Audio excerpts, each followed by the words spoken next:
Oke guys, welcome back to Crypto Indonesia bersama gue Toshi, di mana kita akan membahas segala sesuatu yang berhubungan dengan cryptocurrencies dan blockchain.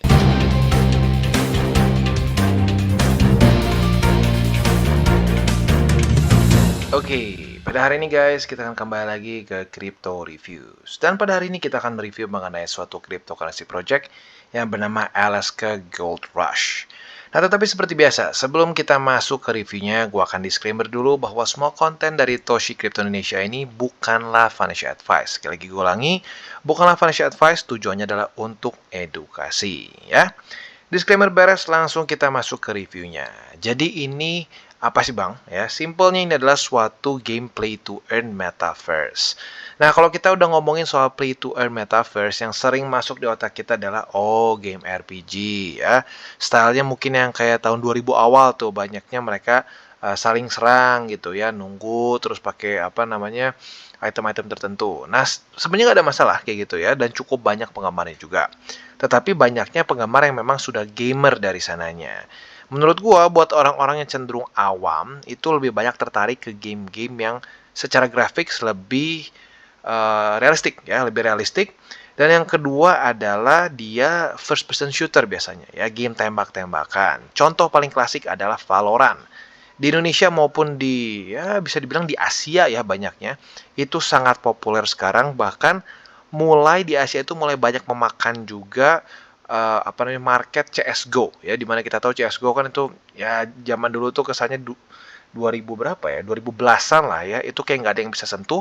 Sekarang Valorant mulai ada, dan di Asia sepertinya mulai banyak juga market Asia itu keambil sama Valorant. Kenapa? Karena menurut gue lagi-lagi game-game first person shooter itu lebih apa ya, kayak lebih gampang lah buat orang pengen coba gitu, dan orang cenderung lebih tertarik sama visual yang realistik.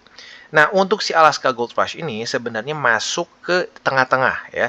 Dia nggak FPS kayak benar-benar cuma deathmatch atau bomb mission, tapi dia masuknya ke game metaverse play to earn tetapi dalam bentuk first person shooter ya. Jadi kalau cara paling gampang untuk apa ya, kesannya memberikan gambaran si Alaska Gold Rush ini seperti apa, itu seperti Red Dead Redemption ya, di mana dia itu digabungin sama Skyrim. Nah, Skyrim itu masuknya lebih ke elemen RPG-nya begitu, tapi sama-sama dalam bentuk first person shooter, dan secara si settingnya itu di Alaska tahun 1800 akhir ya, jadi waktu zaman Gold Rush, makanya disebut Alaska Gold Rush.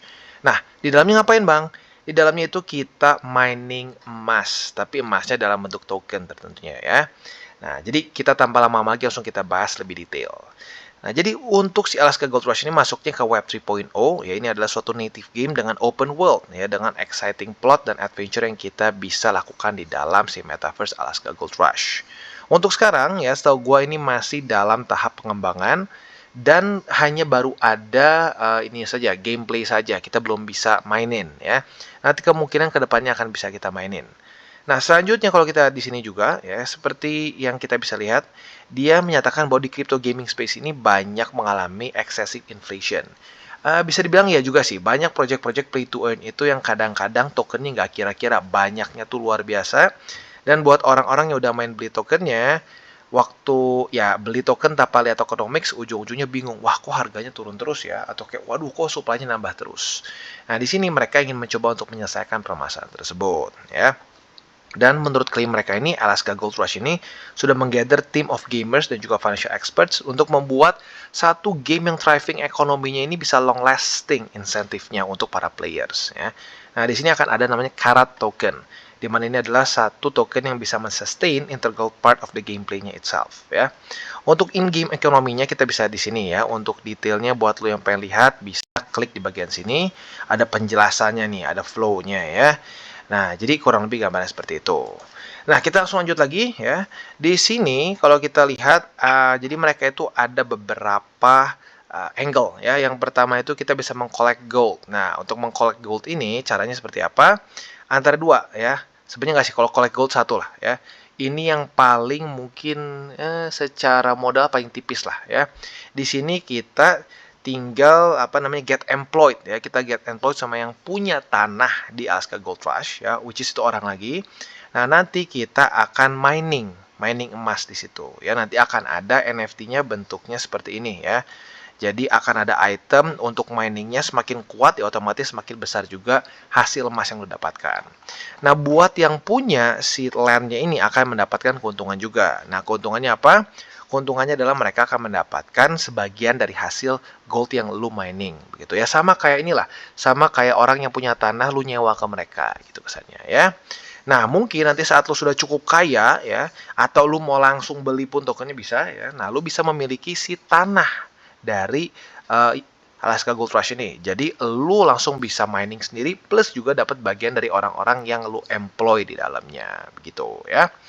Nah, yang kedua kita bisa trade NFT. Di sini kita bisa ada NFT-nya macam-macam ya, mulai dari persenjataan, ada juga mining tools dan juga ada baju-baju ya. Jadi bentuknya benar-benar ya kayak marketplace lah ya.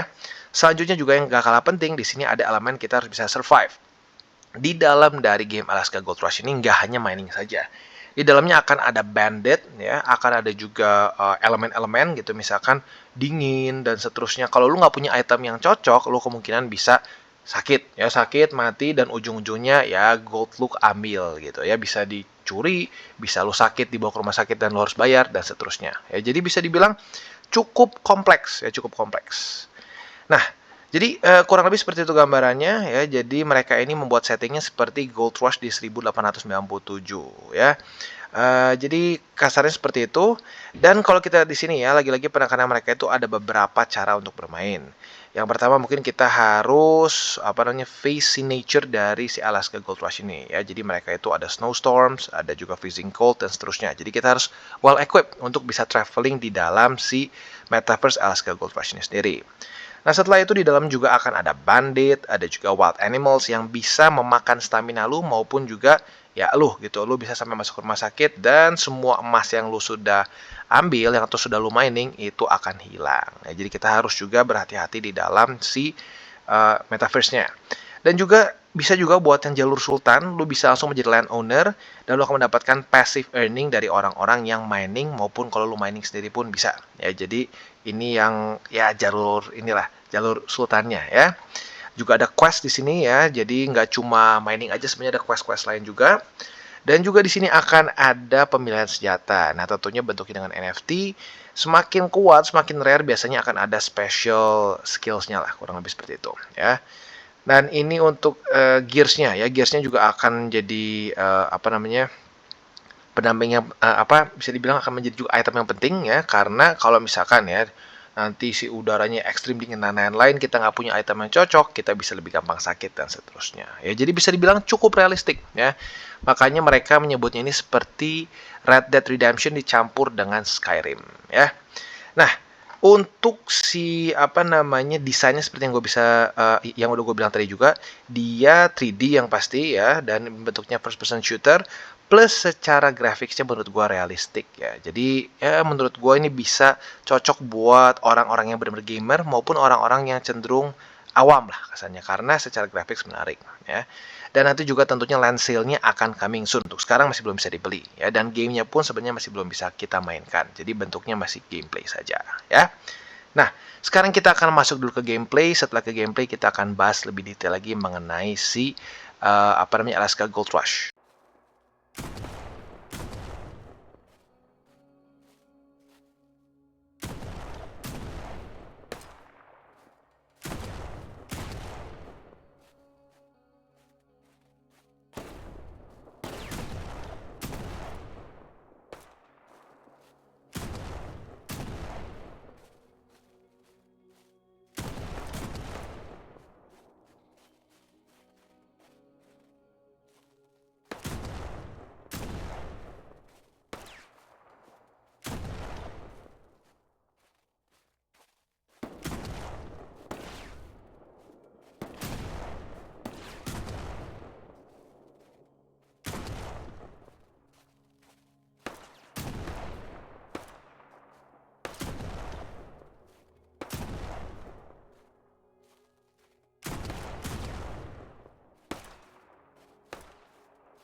Oke, jadi tadi itu dia gameplay dari Alaska Gold Rush. Overall menurut gua bagus ya. Dan sekali lagi ini gua tekankan masih bentuknya gameplay dan kemungkinan besar masih demo. Jadi otomatis itu belum final product ya. Otomatis masih ada sedikit lah mungkin lag-lag atau masih ya belum sempurna. Tapi overall menurut gua secara graphics oke. Dan untuk yang mungkin daya tariknya lagi adalah first person shooter. Rata-rata orang ya tertarik lah buat coba-coba ya. Nah, sekarang kita akan lanjut lagi. Untuk intro kita sudah bahas ya, kita langsung masuk aja ke sini. Apakah menjanjikan atau tidak sih ya market dari Web 3.0 maupun dari gaming markets? Untuk ekspektasi ya, ekspektasi revenue di gaming markets 2023 itu mencapai 200 miliar dolar ya di 2023. Jadi cukup besar. Dan untuk total market cap di Web 3.0 itu sendiri, waktu bear market aja itu mencapai 1 triliun USD lebih. Jadi bisa dibilang quite big ya. Nah, dan kalau kita lihat juga di sini ada beberapa lagi blockchain game-game blockchain juga seperti di sini ada Cryo War, ada Star Atlas, Blocktopia, Titan Arena itu secara peningkatan tokennya juga luar biasa besar ya. 558x, 1088x dan seterusnya. Jadi peningkatannya itu luar biasa. Nah, Alaska Gold Rush ini di tengah-tengah gaming market maupun juga Web 3.0. Jadi in theory dia itu ada di dalam satu market yang dua-duanya growth-nya itu luar biasa besar. Oke, nah mereka akan menggunakan Web 3.0 ekonomi. Di sini simpelnya mereka akan ya menggunakan satu apa namanya bisa dibilang token EGR ini ya. Untuk lebih detailnya lo boleh masuk ke si white paper dia. Di sini akan dijelaskan lebih detail. Nah, selanjutnya kita akan bahas juga mengenai si NFT-nya. Nah, NFT-nya di sini tentunya ada macam-macam, nggak cuma si alat untuk mining saja, tapi ini salah satu yang mereka tonjolkan. Tentunya nanti akan ada beda-beda, misalkan yang ini, dia stamina-nya panjang ya, jadi lebih lama bisa dipakai untuk si mining tool-nya. Ada yang mungkin stamina-nya nggak terlalu besar, tapi setiap kali dia dipakai itu lebih besar penghasilan si gold-nya, dan seterusnya ya, tentunya bisa macam-macam. Dan yang gue suka juga di sini mereka ini fiat friendly juga, nggak gara-gara project crypto jadi repot gitu ya harus semuanya pakai crypto, nggak juga. Di sini mereka bisa menggunakan fiat payment gateway ya, jadi hanya perlu kartu saja, biasanya Mastercard atau Visa ya. Dan yang gue suka juga di sini untuk in-game NFT-nya ini tradingnya itu interface-nya sama seperti kita melakukan Steam purchases ya, karena game ini sendiri pun sudah kayaknya akan nanti rilis juga di Steam ya. Jadi bisa dibilang bagus ya. Semakin banyak orang yang bisa main, semakin dia open ke berbagai macam jenis gamer, ini akan semakin bagus ya. Nah, selanjutnya kalau kita lihat di sini ya, di sini akan ada beberapa cara untuk kita bermain. Kita bisa hop ke satu arena kita, fight each other ya, alias teman-teman kita, atau juga kita bisa melawan bot lah kasar seperti itu ya. Nah, jadi kurang lebih seperti itu gambarannya. Dan ini adalah tim dan partner dari si Alaska Gold Rush ini sendiri. Ya, jadi macam-macam. Ada yang dari Germany, ada yang dari Polandia, ada juga dari South Africa dan seterusnya. Ya. Nah, selanjutnya kita akan bahas mengenai tokenomics. Untuk tokenomics kita bisa lihat initial market cap-nya itu di 855.000 USD. Otomatis ini masuknya ke mikro ya, masih kecil di bawah 1 juta US. Tapi normal ya karena memang project baru ya, dan dia nggak buru-buru juga sih sebenarnya. Dia fokus juga ke si gameplaynya, which is good ya. Karena cukup banyak project-project play to earn itu yang asal aja rilisnya, yang penting langsung dapat launch si tokennya gitu ya. Jadi itu nggak terlalu bagus juga ya. Nah, dengan dia lebih pelan-pelan fokus ke gameplay, ke si ceritanya juga, itu akan lebih sustainable ya. Nah, sekarang kita akan bahas dulu mengenai tokenomics-nya. Yang pertama ada Angel Investor 1, 2. Ini alokasinya 2%, 2%. Kalau kita gabungin 4%. Ada 12 bulan vesting schedule ya dua-duanya. Lalu ada private sale di sini 23%, vesting 12 bulan. Lalu untuk public 3%, untuk team allocation 10% ya dengan vesting ada cliff 12 bulan dan vestingnya 36 bulan. Lalu staking dia 10%, ini dengan vesting 42 bulan. Advisor 3% ya. Vesting 30 bulan, lalu marketing dia 10% juga ya. Treasury 4%, DEX liquidity 8%, P2E rewards-nya 20% ya. Ini di lock sampai gamenya launch dan 60 bulan vesting. Dan yang terakhir ada development fund juga 5%, vesting 32 bulan. Menurut gua gimana nih tokenomicsnya? Menurut gua jujurnya kebanyakan dipegang oleh tim dev dan juga early investor ya. Kita bisa lihat di sini. Angel 1, Angel 2 dan private ini dicampur saja sudah 20 berapa nih? Berarti 27% ya. That's quite big ya. Nah, lalu selanjutnya ada juga dipegang oleh tim dev itu, kalau kita di sini advisors juga ya, gue masukin ke tim dev lah kasarnya ya. Lalu juga marketing, ini juga masuknya biasanya ke tim dev juga, karena ya pasti yang marketing ini pasti tim dev juga ujung-ujungnya ya. Jadi lagi-lagi menurut gue cukup kebesaran untuk yang dipegang oleh tim dev dan juga para investor awal ini. Jadi mungkin buat lo yang pengen invest ya lagi-lagi satu pertimbangkan dulu MC-nya atau market cap-nya masih kecil, jadi jangan terlalu besar gitu ya. Gua sarankan di bawah dari 5% dari keseluruhan spot lo ya atau keseluruhan portofolio spot lo. Dan apa namanya? Mungkin yang cara terbaik sih menurut gua main gamenya, dapat tokennya and get paid. That's the best way ya. Jadi kurang lebih seperti itu untuk tokenomics-nya ya. Dan juga ini untuk roadmap-nya sekarang kalau kita lihat kita itu sudah di kuartal 1 2023, nanti rencananya akan ada alpha demo release, trading items dan seterusnya ya. Untuk di kuartal 1 2024 mereka bahkan akan ada melakukan akan ada engine and graphics major update juga. Jadi ini nggak diem ya, nanti akan semakin bagus lagi dan semakin bagus lagi ya. Jadi overall sih menurut gua secara gameplaynya bagus ya, secara overallnya menarik ya. Tinggal kita lihat nanti saat rilisnya apakah akan smooth atau tidak ya. Dan bagi kalian yang belum mengikuti DCWT atau Daily Charting with Toshi, bisa klik di sini, di mana kita akan daily chart your favorite cryptocurrencies. Dan buat lo yang masih bingung cara baca TA, chart, dan hal-hal lain, bisa juga kita klik di sini tutorials with Toshi. Ya. Dan buat lo yang belum memiliki akun ya, di berbagai macam cryptocurrency exchange, bisa klik di bawah ada link kita, lo bisa pilih sendiri. Ya. Lalu selanjutnya jangan lupa juga untuk join Telegram group kita, di mana kita bisa ngobrol-ngobrol santai mengenai dunia cryptocurrency secara dua arah. So jangan lupa untuk like, subscribe, click the bell icon, and see you on the next video.